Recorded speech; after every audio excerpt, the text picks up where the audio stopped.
All right, guys, welcome back yet for another week's podcast, episode 200 and what I 213? I think it's Sure. 213. Yeah. Sounds good. Does that sound great? Sounds awesome. Sounds great. This is your boy East Coast Trev and my good buddy, as always, Mr. Madman Mardick. What is up, big dog? What's good? What up, man? Another week of podcast, another week into hunting season. Things are good. Fall runs fishing is great, as always. I mean, dude, it doesn't get better than that, man. The leaves are changing. I think it was 40 something degrees this morning. Dude, life's good. Life's super good. Any day it's not raining, it's good nowadays. I get, dude, wind and rain. It's just like Rain the worst every thing. day. It's fucking Biden's fault. It is Biden's fault, I guess. It's I crazy saw because something the other day that it's rained 14 out of 16 weekends since June 1st. and it's all weekends. It's Saturday, Sunday, Monday. Yeah. Like, are you serious, dude? Like, it just doesn't make sense. Like, and it kills the hunting. Like, when you're self filming, because, like, Filming. we had this conversation the other day. Like, hey, dude, like, I'm going to go hunting on Saturday, but it might rain. So you kind of like you have that what ifs, in the case. It's kind of annoying. Dude, I do have a serious question for you. Did What's up with the moons? No, I'm not gonna ask you that. With the moons and the buck showing up and what's the story? What's going on, man? Did it early, late? What's up? Where are we at with this? So he showed up. He did. He did. He showed up a little earlier than predicted based on the moon. So let me pull up my moon app real quick. So he showed up on the 22nd Okay. in the AM. And moon So wise, where is that? Was that moon on? wise, it was like 6 days earlier than I wouldn't say predicted, but like had he held pattern from previous years, it was about 6 days early. I'm not complaining. I'm just glad he showed. I'm glad he showed too. It's good But to know. to add to that, as the time of this recording, it's the 27th. So now we are at the 2 day window, 27th, 28th, where in theory he should have shown up. He showed up for the second time today. And this morning, now there's a couple of variables here, right? We had like 3 days of rain. The rain finally cleared out last night. High pressure came in, temperature drop, leading into the full moon. So like everything's kind of aligning. That camera went absolutely bananas this morning between him, another buck, and then like two other smaller, year and a half and 2.5 Yeah. year old deer. So it's kind of showing We're showing a getting little bit. Yeah. That's good though. At least he showed up, dude. I know it was a little bit nerve wracking, obviously, when you're waiting for a big shooter to show up and it not showing up, and then we figured out the moon phases, and then he just pops up. We talked about him, you put it out in the universe, and here he comes, dude, come trekking down the way. I mean, it doesn't get much better than that. All it takes to put it out in the universe. Let's talk about him in the back of my truck. Let's put that out in the universe. The luck of the podcast, so we talk about it, and then it makes it happen, dude. I guess that, hey, if we I'm, gotta be that way, I'll do that. I'm all about I it. am down to be the star of a Tales from the Tailgate right now. That's a It full would be my episode, pleasure. YouTube video, like the whole nine, dude. I mean, this has all been setting up to be the grass is greener on the other pasture, Like it's just the way that we decided to do this. So we'll see what Yeah. So the happens. other cool thing is that other buck that I kind of alluded to that showed up. He's nowhere near the caliber of the one, but I do have history with him too. I actually passed him last year at like 16 yards Mm-hmm. on I don't remember November 9th or something like that. Nice deer. I probably would have shot him last year had I not already filled one of my buck tags. Like if I had two buck tags, I probably would have shot him. Right. But I gave him the pass. It was a good pass, and I gave you shit he was. for it. You did. But that's what you do. I'm okay with that. Yeah. But yeah, so he's back too. He didn't put on a ton, but like my He's dad a would say, shooter. like my dad would say, he's a nice animal. He's a nice. Animal. We had that conversation too when we hunted the other day. Like my dad. Remember, he was talking about shooting deer. He said, "You ready to drag?" And we know what that means. Like anything that goes by, dude, it's a nice animal. He's a nice animal. But Spike horn. It's a nice but animal. yeah, like I said, is he a giant? No, but if he walks by me with two buck tags in my pocket, he He's might gonna get it this time. he, starting unit, but Wow. we'll see ET what happens. ET clogged up that one and saved his life, and Yeah, he doesn't even know it yet, right? yeah. So So it's exciting, dude. it Especially is. with we're getting to the end of September, and like you said, the leaves are changing. You feel that high pressure. Hmm. You're waking up and it's like upper 40s, hoodie weather. Like it's starting to feel like deer season. I know, dude. It was crazy. I got up this morning to go out hunting, and I'm like, I mean, I got up this morning to go fishing, and I'm like, dude, I should not be going fishing this morning. I should be going hunting, dude. It was 40 something degrees, colder than hell. I'm like, dude, today is a hunting morning after a storm. It's been raining for 3 days. I'm like, dude, it's on. Like, I need to be going hunting, man. So I got all my gear packed. As you guys are listening to this podcast, I'm just about to get out of work. 10, 11 o'clock, dude, I'm going to bust into the woods. Second hunt of the season. This is not normal for me, bro. I would have already had 10 sits. Like, it's killing me right now. It's all right, though. So I'm excited to be getting in. Hopefully something happens. We'll see what happens. I'm going to go check out a new piece of property. So, let's see. Get that I'm excited. mobile Greg Sags. Like, we'll see what happens, dude. Pretty pumped. It's close to home, so it'll be a new home thing, dude. So I'll be kind of pumped about that. And in the fishing world, I'll spit that off real quick. I know some of you guys want to hear it, some of you guys might not, dude. Fishing's been super tough. The storms, with what's going on with the winds and the bait, is just totally killed us, bro. Like this last storm with these heavy winds and this hurricane coming in, man, pushed the bait around. Fishing's been tough. Not a lot of bait around between the floodings in August to what is now. Like, not a lot of bait, not a lot of topwater action. You're not really seeing as much craziness. They're there. I mean, we did pretty good this morning. Yesterday morning, we did a 30-pounder. This morning, we did a 20-pounder. Tons of schoolies, some good fish. But I want to be deer hunting, dude. I don't want to be stressing about catching fish right now. Like, it's about to be October. Like, it's frustrating, but we'll see. That camera just went off right now. Did it? Doe. There's a doe standing there. Killing me, That's all right. bro. I'm glad I don't have cameras this year for that reason. Like, because you know how much worse it would be if I had 10 cameras in the woods right now? You still soaking? Yeah, still soaking, dude. I figured the last good Are you a rain. big soaker? I figured the last good rain really cleaned it up. I could probably go and check them out. You know what I'm saying? Like, Are you a big soaker? no. Oh man. Well, dude, let's break on into it. This is a pretty cool podcast for you guys. Like, this kind of hits home because it is in our home, and something I feel as if giving back to the community as we always do is. I think that this is a pretty cool thing that's got going on in our home state. Something we've always kind of hoped for, but it's good to hear about it. So, I will say this. Obviously, this mostly pertains to Connecticut, and we have a lot of Connecticut-based listeners. But for all you people that are listening, no, we have Connecticut-based haters. They hate us because they hate us. Yeah. No, what I was gonna say, if you're not in Connecticut and this episode's interesting to you, like think about maybe possibly looking into something similar that's already established in your state, or possibly maybe starting one of your own. Wherever you are. So it's really good program going. It's kind of crazy, and I'll hit on this real quick. And there actually is someone in the state who takes donations and has been doing it for quite some time in the state, but it's not an actual hunt to feed or Hunters for the Hungry. He does it voluntarily, which is pretty cool too. And I did, now that this podcast is about to come out, actually 2 days ago, there was the first donation, and it did. Oh. Yeah. I didn't see that. Yeah. Yep. And guess where it went from? Where? Chakowski's. Oh, yeah. Yeah, it went into Chakowski's. So pretty cool, dude. Good to hear. I mean, kind of awesome and super super cool for Wes. Congrats, man. That's awesome. First one, and congratulations for the person who's donating the first deer to hunt to feed. So that's pretty cool. Before we break into it, let's get in with the sponsors real quick. We are presented by and title sponsored by Huntworth Gear, huntworthgear.com. You guys go and check it out. We're getting into the warmer weather. The Elkin is probably something you want to crack out right now. The Durham, is still there, a little bit light, but the Elkin's where it's at. Think about that hunt boost, man. They got the new sweatshirt, the new hunt heat boost. Heat boost. What did I say?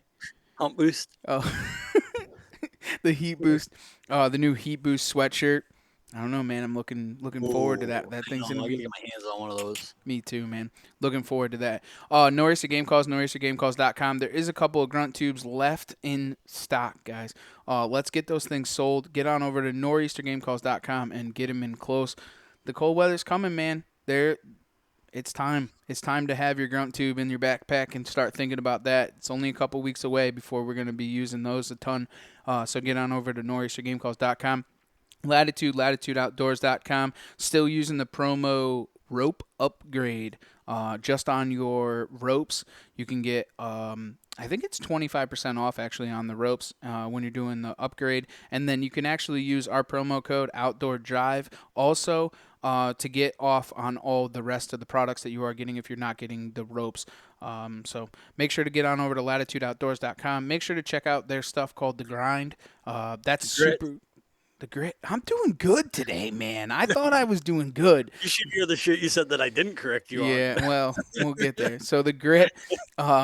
Make sure to go check those guys out. Jake Bush and his podcast is doing pretty good too.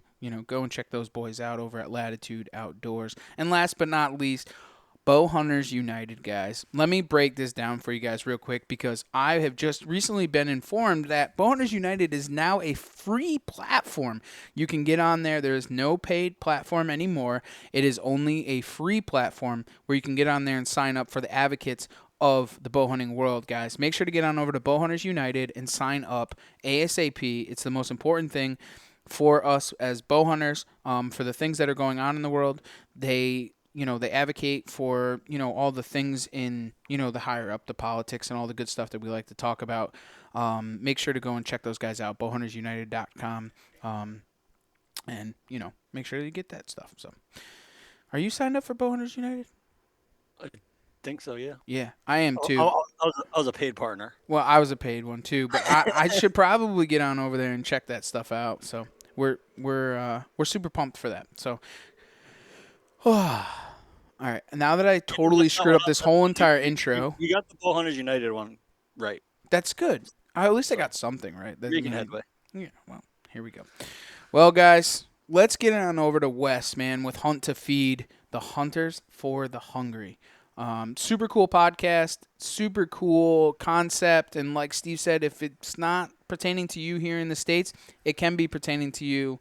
Maybe there's something in your state. If not, maybe something to reach out and kind of get things going in your state. So let's turn this one over to Wes, and we'll see you guys next week.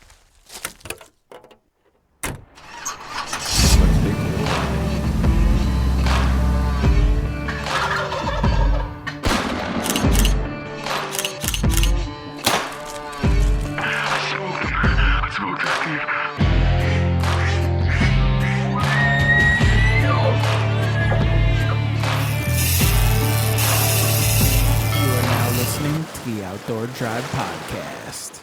All right, guys. We are back on the phone with West with Hunt to Feed. What's going on, man? Not too much, Trev. Thanks for having me. Steve, thanks for having me. This is really cool. This has been 6 months in the making here. We met back in March, and we've just been talking, staying in touch. And you guys are doing me a huge favor here talking about venison donation.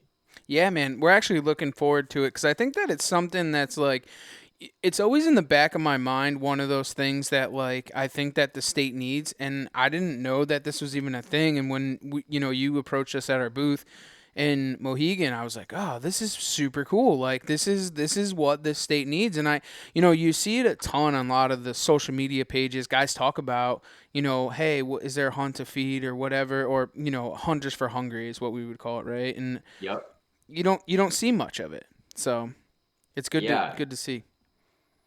That's so funny because I had the same reaction.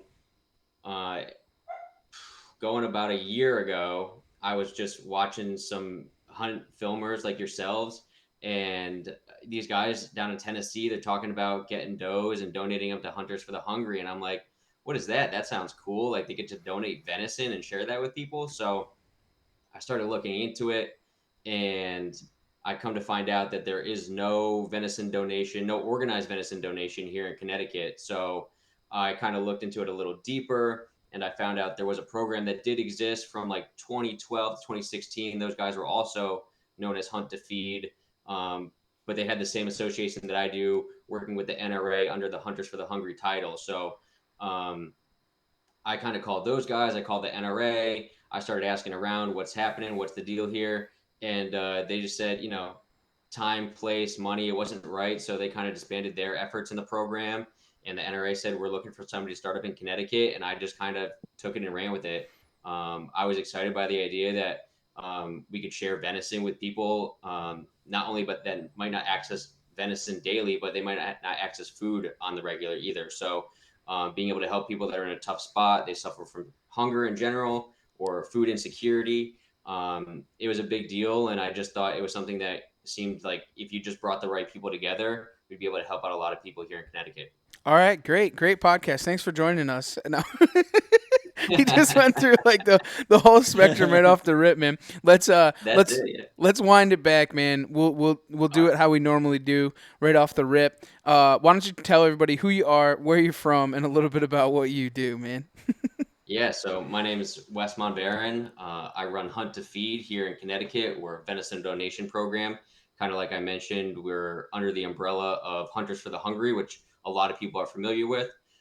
There were just no organized Hunters for the Hungry organization in Connecticut. So that's what we're doing. We're participating in that, and we're helping people donate and get that venison to people who need it. So one of the questions, like all day, I was sitting and I'm like, all right, so we have Wes on today from Hunt to Feed, man. And what are some of the questions that, I could ask or think about? So like my question to you would be like, what would be the beneficial thing to having a Hunt to Feed here in Connecticut? Like what would that do for the people of Connecticut or whatever the case may be? Yeah, we're just trying to help people who struggle to make ends meet. And, these are people that are pretty much choosing between paying rent and getting groceries on a weekly basis, living paycheck to paycheck. And, if they can't get the hours on the job that they need, they might have to go to a food bank, find supplemental ways to get their nutrition essentially. So that's what we're able to do.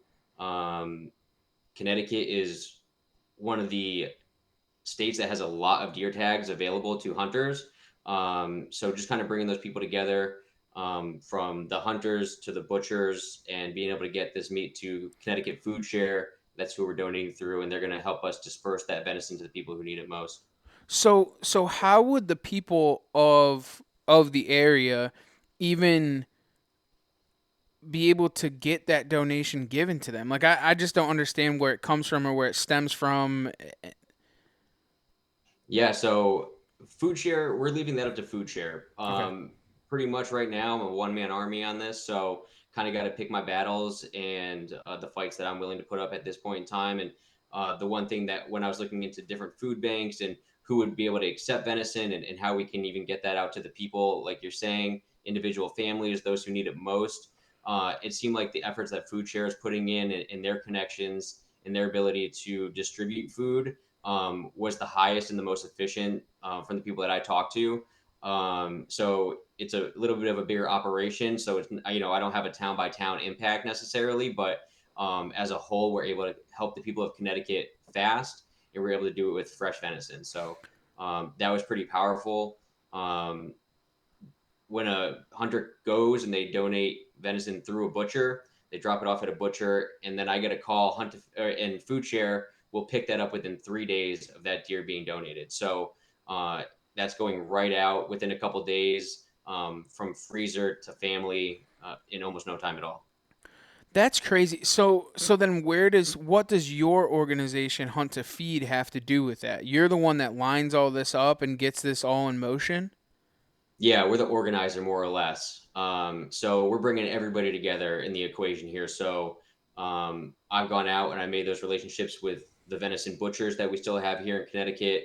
I'm letting the hunters know that this is an option for their hunting season. They can go out, they can donate, and where they can donate, again, through these butchers that I've made these relationships with.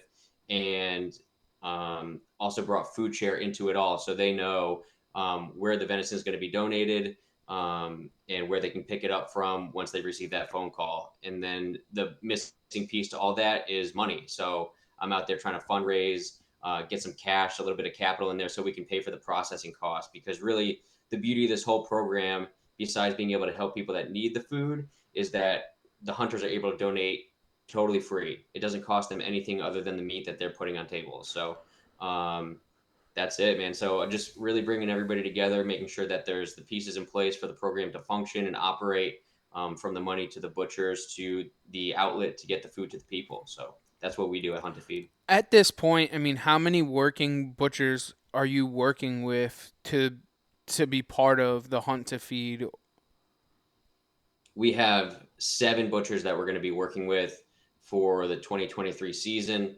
Connecticut's a little funky. There's not a whole lot of people butchering venison, which is kind of disappointing.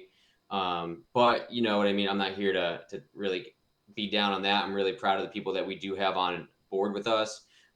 We have some people that do full carcass. So you just bring in your deer field dress to them and they're able to handle it from there. We have a couple other butchers that are just doing boneless meat only. So it's a little bit of work for the hunter up front. Obviously, you got to bring that in deboned. But on the flip side, you can bring in whatever quantity you choose to, depending on the butcher. And it allows you to keep the choice cuts at home. If you don't want to give away your backstrap, then you get to keep that in your freezer. And then you get to bring everything else in and we'll grind it all up, turn it into hamburger, and we'll donate that out. Is that the majority of it is all pretty much gone out in hamburger? Yeah, it's all going to go out in hamburger. It's been really interesting, the things that I've learned on this journey to even get here, to just a hunting season. The way that people use meat and cook, and it's not the way that you or I might do it. Some people maybe have never grown up cooking, having home cooked meals. They might not know how to cook. So one of the easiest ways that we can get it to them is in the form of hamburger. And we don't add any fat to that. No beef, no pork, no spices, because you don't know what somebody's religious affiliation is. So we're just taking all that off the table, just going pure hamburger, just grind only, and we're gonna get it out to people that way. So it has the farthest stretch of imaginable, you know. So I'm blown away, right? Because honestly, like, you know, like we were I'm saying, glad. like you don't hear about none of this. It's not really a thing. So it's kind of crazy to me. And you don't really, I mean, probably just like you, Wes, you don't think about those things. You don't think about it because No, all no. of our hamburger, you put pork fat in or you put beef Hmm. fat in. You know what I'm saying? That's how you process your venison. So like having it go and just be ground to give it to them and then whatever they decide to do with it because they might not like it. So my thing is, are the butchers giving you like, is there like a reduced cost for you as Hunt to Feed to do it, or you have to pay the full price of what their processing would be? It's a give and take. Honestly, right now everybody's a little bit different. It's whatever they need to go about their business. I would say the majority have given me a discount, even a couple bucks off the top, which has been great. You know what I mean? The farther that we can stretch our fundraising, the more people that we're able to help. So, but I wouldn't say everybody is, and I think a lot of that is about building trust.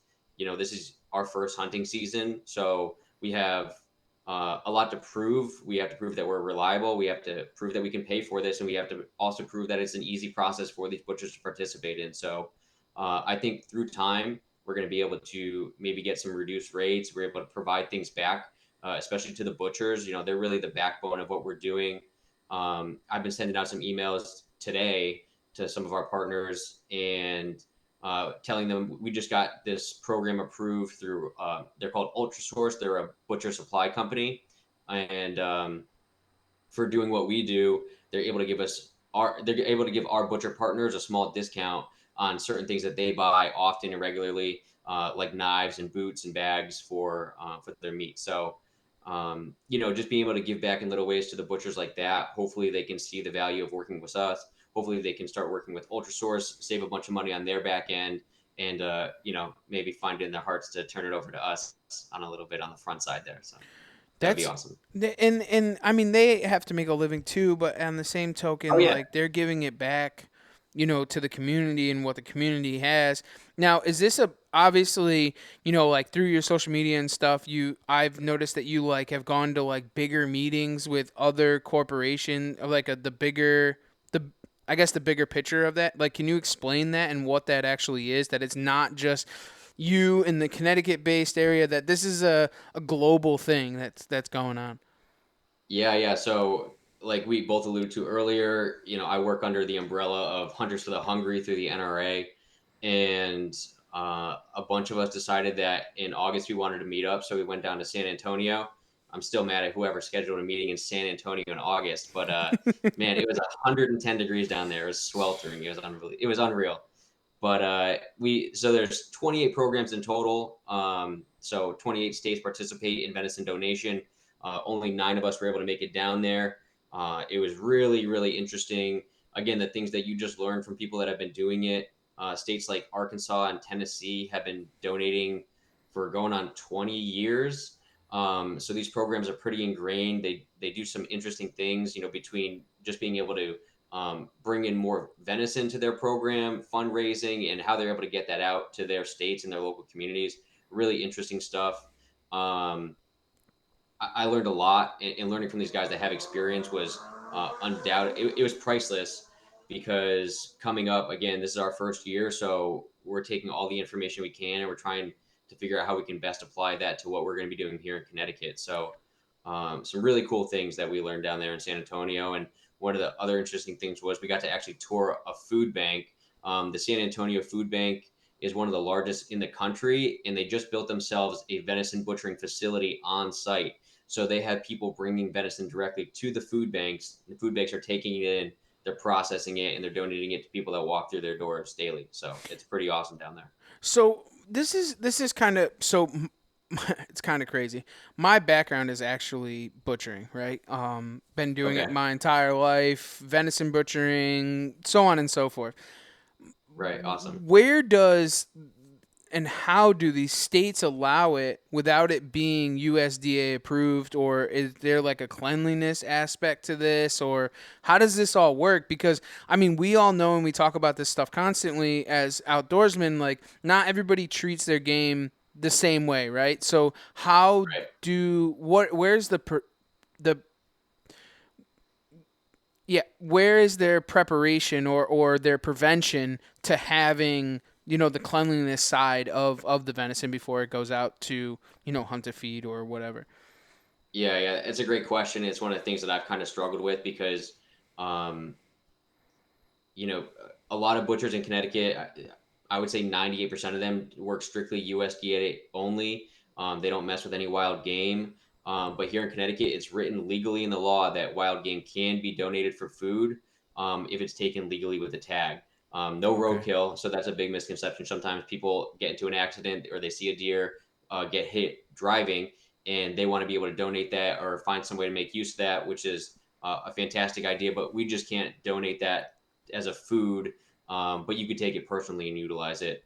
Um, so as far as the butchering goes, one thing that we're doing here at Hunt to Feed is that we're only working with state inspected facilities. Okay. So facilities that do both USDA and or sorry, they do USDA and wild game, or they just do select cut, and they are only doing specialty services such as venison and other wild game. So that's kind of the route that we're taking right now. Um, really to cover everybody. You know what I mean? It's really not just about protecting us, but we want to protect the name of venison first and foremost. And we want to protect the people on the other end who don't have the opportunity to choose where their food comes from necessarily. So just because somebody can't choose where their food comes from doesn't mean that we're going to give them a lower quality cut, a lower quality inspection, lower quality treatment of that meat by any means. So we're going through state inspected facilities only. And that's kind of the path that we're taking for right now. And maybe that'll change in the future. But yeah, inspection is a big deal for what we're doing. That's kind of so they're registered with the state and state inspected then Yeah. as custom cut Hmm. wild game. Okay.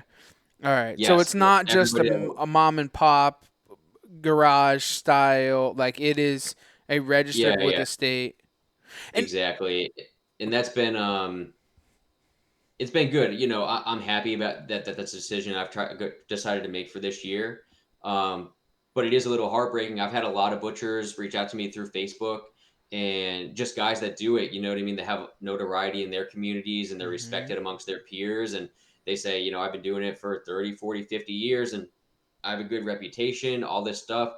And I'm like, I get it. I get it. If I want my meat processed by you, I will bring it to you personally, but for the sake of the program, the name of venison and the people on the end that are receiving the meat, we're going through inspected facilities strictly. So No, that's the deal for this and, year. and that's obviously super important, right? And like that saves your Yeah, business, it saves, down the line and all of the things that come from it. And it's not really that hard to be inspected, right? Like there's a couple of things in hoops that you have to jump through to have it, prim and proper and in the food grade, but it's of not course. all that difficult, right? Like there is professional ways to do and go about that. Um Yeah, it seems that more than anything, the people who are they're certified, they're inspected, and they're doing USDA only. A lot of that, honestly, the talk is that hunters are really difficult to work with, or the one-off situation. Some guy showing up with a deer. It's got leaves and sticks in the body cavity, and they're throwing it on the table at 9 o'clock at night, and they're saying, "How fast can you get it back to me?" And then they think that their 150-pound deer is going to give them 150 pounds of meat. So it's a lot of that stuff on the back end that makes processing in Connecticut kind of difficult. And I shouldn't say Connecticut only. That's a nationwide issue right. that everybody struggles with. And so I really feel for butchers in that regard. So the folks that we do still have processing venison and working with us, like I can't tell you how thankful I am for them.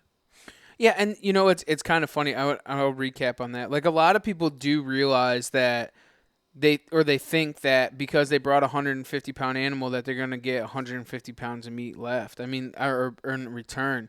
In all reality, it's only a 60% return, or sometimes At best, less. yeah. I mean, at best, I mean, we're kind of looking at it and we're thinking, for the most part, each deer is going to turn out on average 35 to 40 pounds with no fat in it. So um, that's kind of what we're True. expecting to get from each deer that we process this year. Yeah, I didn't even think about that because you're adding a 10% of fat in, on top of it if you were to do it with pork or beef fat. So then you're Yeah. adding even more into it. Or like we like to do, sausage or kielbasa. That's a 50% increase in weight when you're trying to do something like that. So you're probably right there, and they're probably going to donate does or whatever the case may be. So you're going to be on the smaller side. So, and Sure. in all reality, I mean, 30 and 40 pounds of meat, I mean, it's going to go pretty far, but it's not all that far. I mean, if everybody takes 10 pounds, that's only four people that you're going to be, or four families that you're going to be able to feed with such a thing. Yeah. Being the ambitious person I like to think I am, I was getting excited thinking about, oh, we can throw fat in here, we can stretch this meat out, we can help more people, it'll go further. And then as I started learning kind of the ins and outs of being able to donate meat and help people, I was like, oh yeah, we can't put any fat in this. So yeah, the typical serving is still 1/4 pound of meat per person is considered a meal. So we're on the end of getting up to 160 pounds per deer, or sorry, 160 meals per deer. And our ultimate goal for this year is to raise just over 5,000 meals. So we're looking somewhere between 32 to 40 deer. That would be our goal for this year. 5,000 meals and however many deer that takes. So really looking forward to try to achieve that. What do you so what do some of these other states like what is an average year for them in how much venison they're taking in and providing back to the hunters or the hungry? I mean, it can vary drastically. Okay. There's a lot of really big programs out there doing really big things. Arkansas, Kansas, Tennessee, Pennsylvania, those are four monster states. Those guys are doing hundreds of thousands of meals. They have budgets in the hundreds of thousands of dollars. It's a huge operation, and a bunch of them also work um, through state organizations also. So they're backed by state programs. They have some state funding. Um, so it ends up being a real machine of a program, if you will. So we're not there yet by any Hmm. means. This is our year one, but it's exciting to look at those states and see that's the possibility. That's what we could really be doing.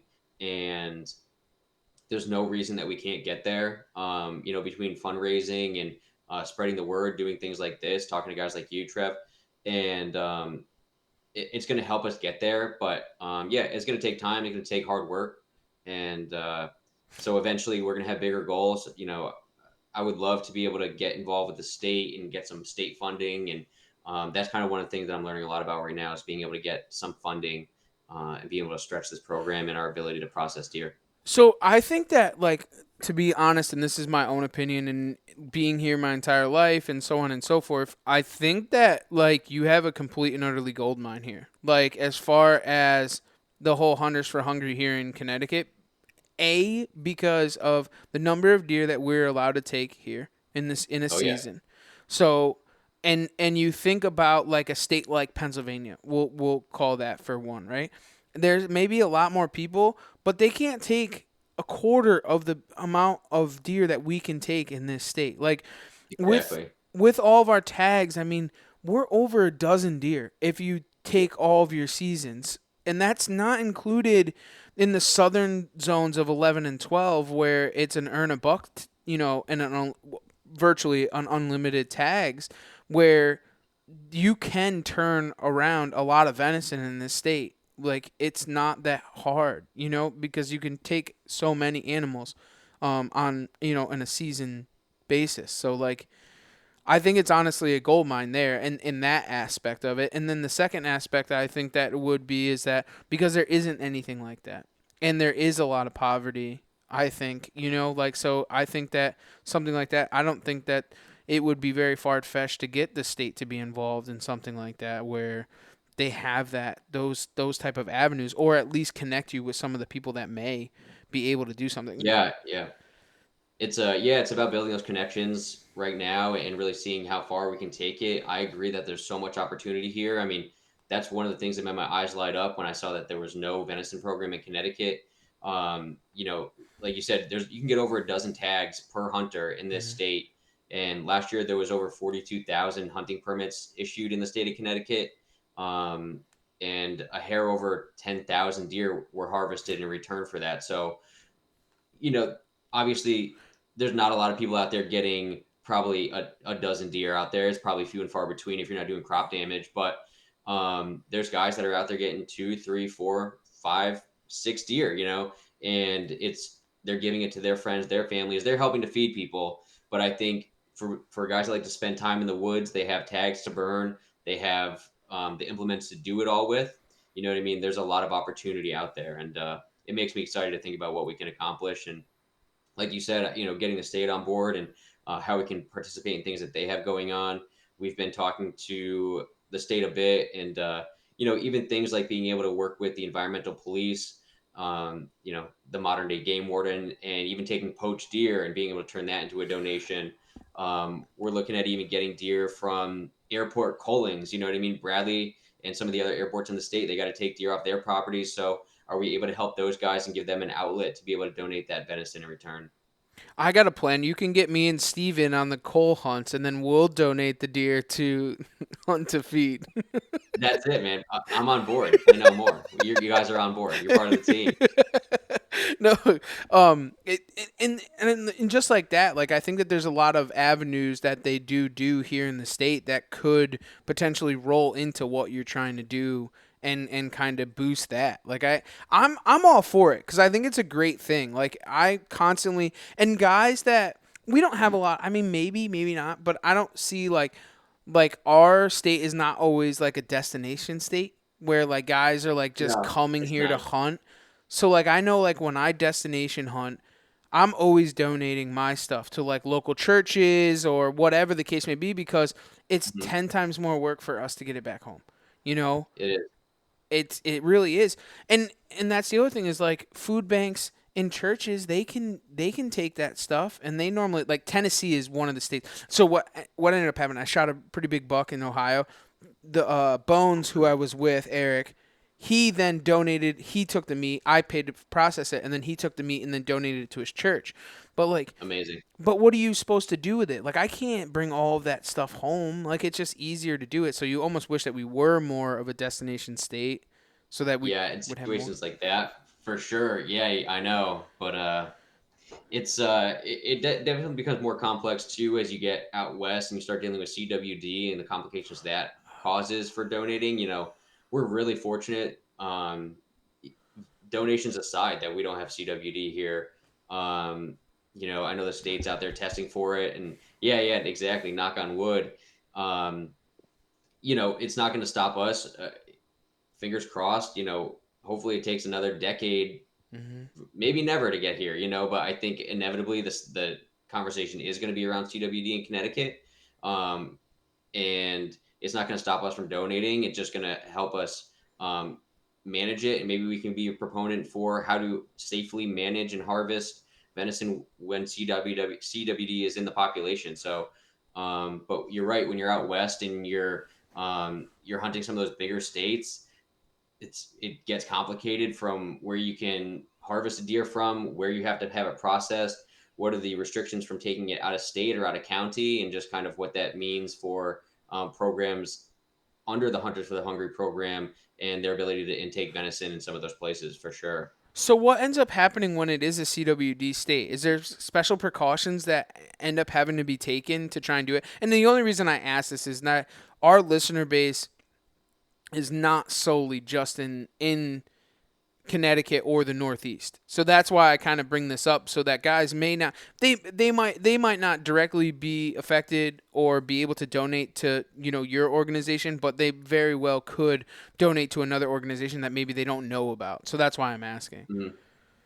To the best of my knowledge, right, CWD is being treated the same way for all meat, whether it's going to be donated or it's for personal use. And it seems like basically the deer is being tested. The test period is it goes through the processing, and once they find out if it is CWD positive or negative, then they're going to go through and either process that deer if it's negative, or they're going to dispose of it if it's positive. So that's pretty much the case if it's personal or if it's a donation across all the states, treated the same.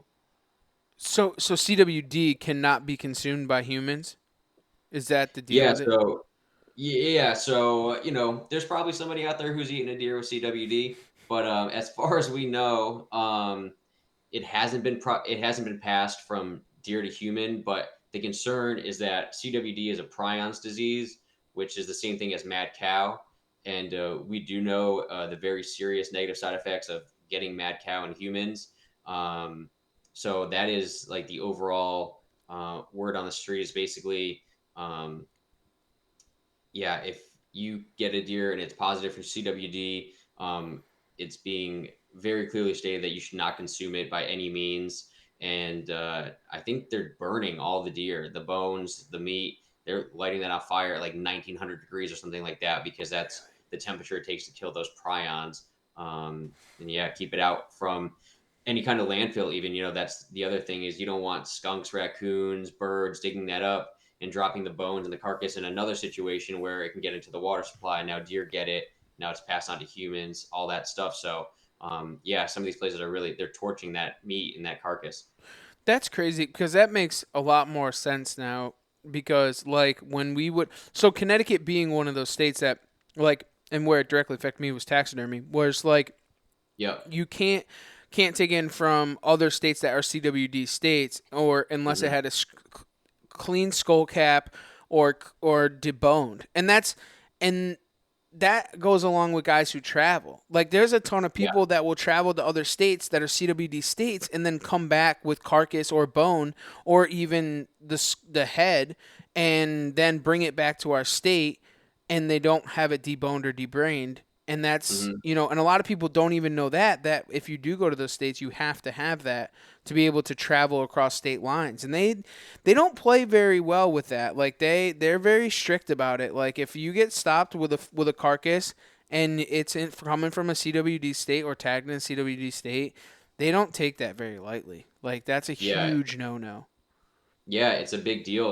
They're trying to keep that in check, and they're trying to keep their contaminated populations in certain areas, so they know how to control it, where to test the most and most often, and all that stuff. And that's the whole reason Connecticut doesn't allow for natural buck scent anymore and doe urine. All that stuff has to be artificial, because the chances that you could get it from a CWD deer from another state, wherever they're harvesting that from, and so everything's had to go artificial here in Connecticut if you do use those scents and those sprays. I think a lot of states are starting to go to that too, where it's non-synthetic. I mean, it's only synthetic, Hmm. and no natural scent. And by every, who knows? You know what I'm saying? I mean, most of that scent and stuff does come off of a deer farm a lot of the times. You know what I'm saying? Sure. That's where it comes from. But you're right. If it does come from a CWD, because the guys will like complain a bit, oh well, I'll just take the real stuff and I'll put it in a synthetic bottle. But like, you're not helping the cause. Like, if you are the spread of that, there's a problem. Like, Yeah, you. yeah. I mean, it's really about the health of the deer populations here and the hoops that we have to jump through to eat Mhm. it and consume that at the end of the day. So I get, real stuff is always better, for the Mhm. most part, but um, it's really about maintaining the health of the deer that we have here in Connecticut. Is EHD an effective thing for you too? Because like we've had EHD run throughs through the state. What is EHD? Hemorrhagic disease. It is not transferable to humans. So that's something that even if the deer had it, um, I think they almost die in like 24 hours. yeah, once they start showing symptoms, they die very quickly. Um, but yeah, it's not something that's transmissible to humans, and it's not something. Whereas like with CWD, it's a prion disease that's in the Okay. category of something that's highly deadly if you were contaminated with it. Um, but yeah, I don't remember. I So then don't it's remember obviously what not an it was. effect. It's not an effect in like the hunt to feed aspect of it then. No, no, it hasn't come into play. Um, the one thing that we are on the lookout for is bovine tuberculosis. That's a little bit more dangerous. People can get that. People can get tuberculosis from that. But that has really obvious symptoms. They're spotting inside the respiratory cavity. So if that was brought into the butcher, again, another reason. Not saying anybody is or isn't, but we know that these butchers are checking out their carcasses for signs of disease. So that's another reason why we've picked the butchers that we have chosen to work with as well. Is there other lists of stuff that they look for, or is that's pretty much it? The tuberculosis, CWD, so on and so forth. Yeah, CWD is the big one. And this doesn't really apply to us at all, but if you want to know what the state is looking for in general, the state is also testing deer skulls for COVID. Um, COVID has been found in deer, the same strain that affects us, but I don't think there's any like transmissible or relatable, um, pathogenic, whatever there. So um, as far as I know, they're testing for it. I think it's more of like a study that's being executed on a national level. But it's not anything that they're concerned people are or aren't eating meat that's been contaminated by COVID. It's got nothing to do with that. Wes, there's your funding right there. They stopped testing for COVID. There's your funding. We found the state funding from the state for hunt to feed right there. Stop testing That's what deer I was for COVID. thinking of. That was their big thing last year, and maybe this year their big push can be donating venison with hunt to Yeah. feed. That would be fantastic. The money's Yeah. out there. It's just a Yeah. matter of being able to find it. Not the not testing deer for COVID. Like, should we Yeah. have to wear a mask then because deer potentially could have COVID? Like, do we have to sit in our tree stand with a mask on or? If you're shooting your deer from less than 6 feet away, I got other questions how you got on that close. I think you're using that organic urine. It's truthful. Sorry, I had to go there. Oh yeah, you have to. You have to. Is there other things that guys should know about the hunt to feed and donation, so on and so forth, that you have? Yeah, I mean, I can't stress enough that it's a free program for hunters. It doesn't cost you anything other than bringing the deer in, tagged, of Hmm. course. So that's really their contribution. We pay for all that processing, and we handle the pickup and the delivery of the meat to the food bank. So it's really just them getting it to a butcher that we're working with. So um, right now, I would say most of the butchers that we're working with are in the eastern part of the state, a couple up in the northern part of the state. We're really lacking, and if there's any butchers listening to this, if you're in the Fairfield County, New Haven County, please reach out. We're really looking for support down there. We're looking for some creative means to maybe work with some people that are in those regions to be able to get deer from them. Because, like you said, those are zones 11 and 12. They can Hmm. hunt through January 31st. They can do earn a buck. there's a lot of deer in that part of the state that we would love to help donate. So that's big on our list to be able to get a working butcher down there. And, fingers crossed, one thing that I'm really trying to get into later this year, maybe around Thanksgiving, sometime in gun season. I'm trying to get a refrigerated truck, and I'm going to sit with it somewhere down there during a Friday, Saturday, and see if I can have people bring in those parts of the states, especially have them bring their deer to my refrigerated truck. And at the end of the day, I'm going to bring it to one of our preferred butchers who's a little bit out of their driving range. So that's something that we're looking to do this year. So just trying to get creative and open opportunities for everybody to participate. And we're limited to where our butchers are, but that doesn't mean that there's solutions out there for us to be able to help and be helped. So. And I mean, a lot of the people that want to donate, they're going to go out of their way anyways because they're in it for the right reasons, right? So they're going to drive a little bit further to bring those deer to wherever they need to be brought to, and so on and so forth. But like the easier that you make it, the more people you will get donations, right? I mean, like that's just It's about proximity and convenience. Absolutely. Everybody that I've talked to has been extremely supportive and excited about the program. But at the end of the day, we've all been there. We're dragging a deer out of the woods 30 minutes before sundown. We still haven't ate dinner. We got bloody clothes on. We got to figure out what's going on, and like you get it back to your truck and you're like, I got to drive this an hour and 15 minutes each way. You know what I mean? And so it kind of makes you stop and think and reconsider what your priorities are for that day. And, I'm like this too. I get that deer home and I'm like, I'm just going to butcher it. It's going to go in my fridge, and the next one I'll donate. The next one I'll donate. So we're trying to make it as easy as possible, as convenient as possible. But like I said, this is year one of Hunt to Feed. We're learning. We're growing our funding. We're trying to extend our reach as much as we possibly can to make this easy for these hunters. But the one thing that we're doing this year and that we'll always strive to do is that we're going to offer free processing for these hunters who can donate, and they can bring their deer to the butcher. so my understand so this is kind of where it kind of gets like convoluted for me, right? Where you can donate your deer to be given away to like Hunters for the Hungry, but like, and I was surprised at this, right? When I had first talked to you about it, like, because the it's illegal to sell venison, and then Right. like you don't see it in like it's tough to get, but you can then donate it. So like I didn't understand Yeah. like that whole transaction aspect of it. Yeah, it's a weird gray area. I would agree with you there, and I don't, I don't understand the legislation behind that. That's obviously that's going on at like a federal level, I Mm-hmm. believe. Um, and so that's kind of why, you know, yes, I operate under Hunters for the Hungry, but I'm Hunt to Feed here in Connecticut.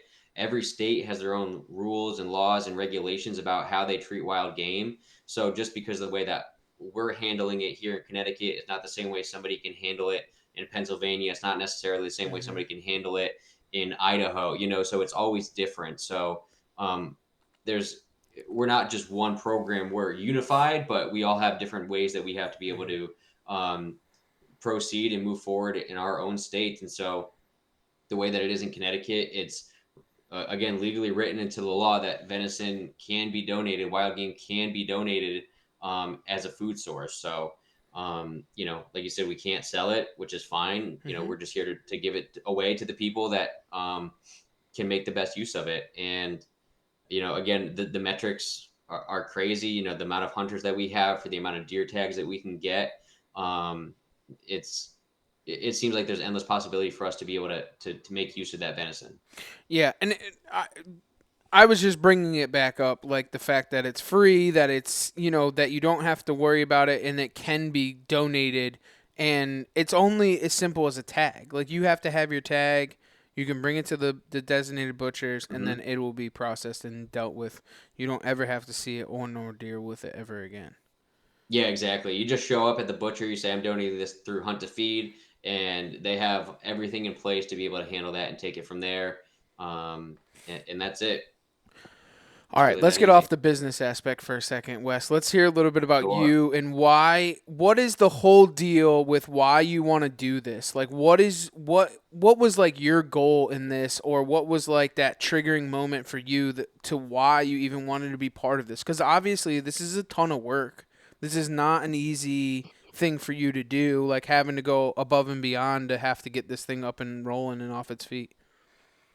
I mean, I got into hunting. I was not born and raised by a hunter, so like hunting is something that I found myself. And I got into it because I wanted the meat. I wanted to be associated with, where my food came from and how it was processed and handled and all that stuff. Like, I thought that was so important to me, and for myself. And it was really like, my first day out in the woods, I just fell in love with hunting. Like, it wasn't even like it grew on me kind of thing. Man, that first day sitting in the tree stand, the wind blowing, you're swaying back and forth, and you're listening to the woods come to life, and you're just anticipating. When is this deer gonna walk by? And then you don't see anything for hours. And then you're like, oh crap, I got to do it again tomorrow because that deer's gonna come tomorrow. I got to be out here, and it just hooked me so fast. And then you get that first deer, and you're like, oh, it tastes even better than you think, and that alone excites me. And so I wanted to be able to provide that in some way, shape, or form to other people. And so when I saw that there was no venison donation program here in Connecticut, I just thought, why not me? Mm-hmm. Somebody should do it. And maybe I'm stupid enough to just dive in head first and just say, let's see what's under here. And, I'm going to open that door and see, how do we do this? What can we figure out? And, you know, if I help one person, it's, I don't know, it's better than me not doing anything at all. So I think we'll have opportunities to help a couple hundred families this year, maybe a couple thousand people, on the low end. So we're just going to see how it goes. And yeah, it'll just be one donation at a time. We're going to grind away, pun intended. And we're going to come out at the end of the season. We're going to put out our numbers, our metrics, and we're going to say, okay, that's what we did in year one. How do we continue to tell people the successes that we had this year? Tell the stories of the Mm-hmm. people who both felt good about donating and felt great about receiving the meat on the other end. And even tell the story of some of the butchers who helped us get there. And I think that'll take us, running through into year two, and we're gonna just keep telling those stories, and we're gonna do more fundraising, do more outreach. Hopefully, see you guys at some more shows, all that stuff, and just continue to grind away. And we'll be an overnight success in 10 years, maybe. Absolutely. So what made you get into hunting? Like, how did you even go about it? If you didn't grow up around it, like, what was your path into it? Just like podcasts and videos and friends. I had a couple buddies who were hunting, and they grew up in that situation where dad hunted and grandfather did. It was like passed down through them, and those guys really took me under their wing and really took me out into the woods and showed me how to do it. And I've always had a love for being outside and identifying trees, hiking, and kind of just being outdoors. And so it was kind of natural for me to fall in line and be like, this is just the progression of loving the outdoors, is really appreciating the deer to this level that I can bring it into my home and enjoy it for dinner. All right. I guess there's no better time. We might as well ask the question now, man. What drives you outdoors, Wes? I think it's the peace and quiet sometimes, man. It's beautiful out there, and if you really listen, you can hear all kinds of things that you don't hear in your day to day. It's just a nice space. There's nothing wrong with that. Yeah. I could It's get simple, down with man. that. it It's simple. You go outside, you just take a nice breath of fresh air, and you just listen. You hear all kinds of things. I guess as you get older, like that reset is totally different. Like what makes you want to go in the woods is different. As the years progressively get on, like when I was a young kid, it was just to kill. I just wanted to kill everything that walked. Like it didn't matter to me. Like I just wanted to kill everything. And then Yeah. now as you progressively get older, you're just like, this isn't that bad. And then I would make fun of my dad because he would just want to take pictures of everything. And now I'm starting to become that person. And I'm like, no, don't be that guy, And Yeah, it's you're just shooting more with true. your camera than you and your bow and your gun. It's so true, man. It's so true. Yeah, this morning, man, I got to watch the stars turn into a sunrise, and hear the birds wake up and the squirrels all chittering around. And you know every time a squirrel moves, I think it's a deer, but you know what, I'm out there just taking it all in, and it's just the coolest feeling. in the world to be out there and see that transition. And then you're like, oh man, there's not a lot going on out here, and that's nice. It really is. It just calms you down, man, and just keeps you moving It on. sure does.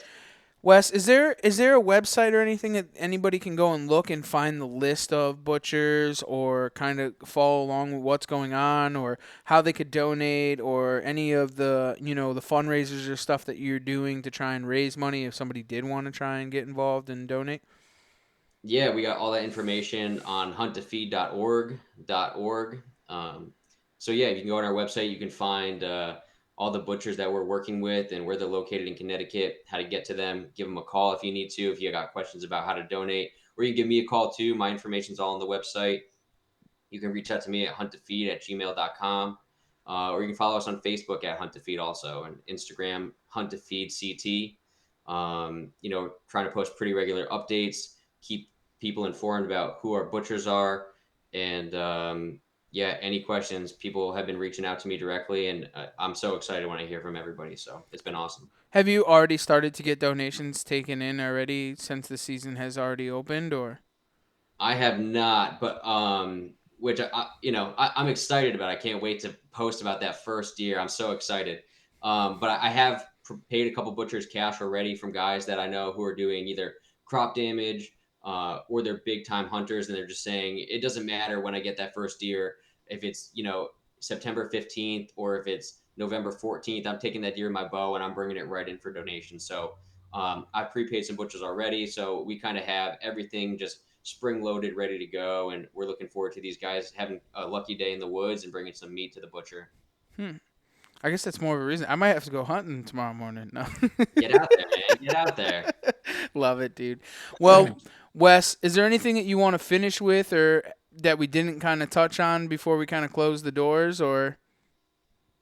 I don't think so. I think we really went over everything. I mean, again, the base of the program is that we're here, we're taking Connecticut deer, we're donating it to Connecticut residents in need, and the hunters get to donate for free. It doesn't cost them anything, and we're just bringing people together and helping people out. So it's that's kind of as simple as it gets for us. And I appreciate you guys for having us on.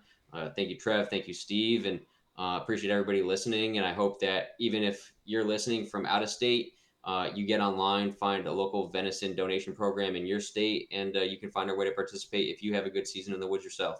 Awesome, man. Wes, we really appreciate you joining us, dude. We will definitely do our best to donate. I might just have to go on a hunt just to do so. I think it's a great thing. Do. It's great to see. It's something that I definitely want to involve myself around a little bit more, and try and help out, as long as, passing the word on and kind of getting it out there, because I believe in it. I think it's a great thing, and I'm really looking forward to see the growth as it progressively grows throughout the season. So. Thank you. Thank you for supporting us. I really appreciate it. Absolutely. Wes, thanks for joining us. And for everybody else, thanks for taking the ride right here on the Outdoor Drive.